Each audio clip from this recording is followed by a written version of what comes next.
Whilst I find the idea of race really problematic, we are all part of one human global community.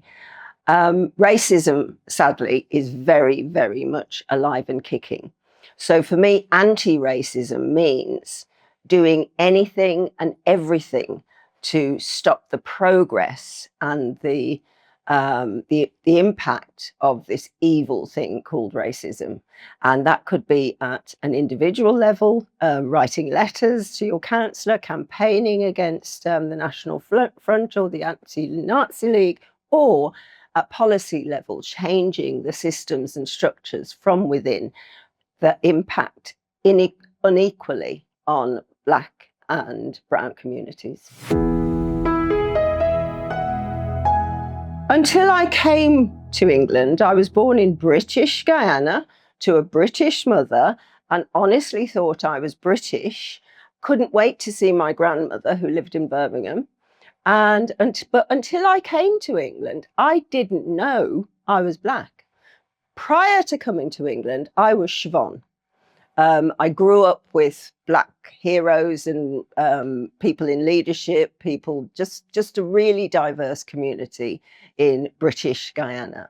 When I came to England, what sparked my questioning was the first time at the age of about 9 years old, I was set upon and beaten up by a bunch of white youths in Calthorpe Park. I had no idea what this was. I was a likable child, so it shocked me to the core, and I cannot forget how that made me feel. So yes, it was a very personal thing to begin with.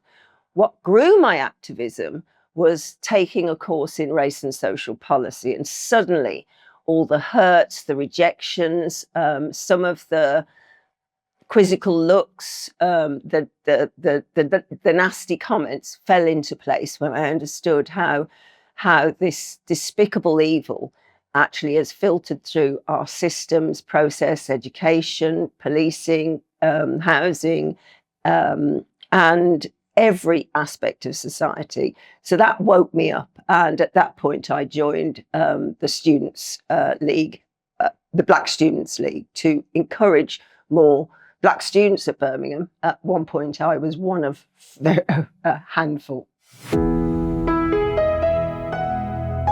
I was very fortunate in the late 1980s to interview community leaders such as Ranjit Sandhu, Avtar Singh Johal, Carlton Duncan, Ivan Henry, to name just a few.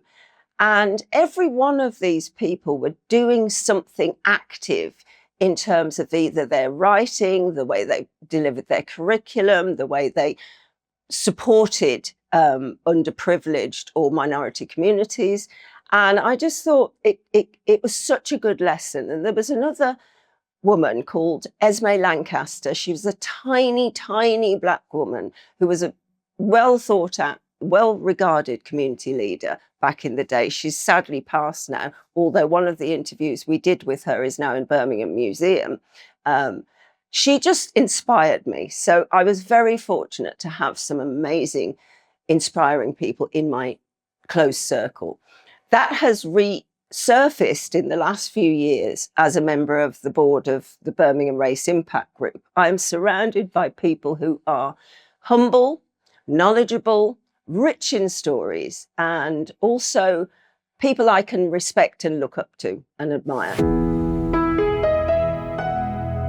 An anti-racist city is a city where anybody, whether you look like me, or you look like you, or you're white, you're brown, you're Black, you're yellow, you're green, you're orange, feels welcome and at home. Where the education system is as fair as it should be, so that Black children have just as many opportunities as their white counterparts, where the health service supports Black women as well as it supports white women, where the criminal justice system supports Black men and women as well as it supports white people. So an anti-racist city is a fair city. an egalitarian city, a place where I and my children can feel safe. Beyond racism, racism and beyond, anti-racism has to be the norm. Let's build a city where everyone belongs.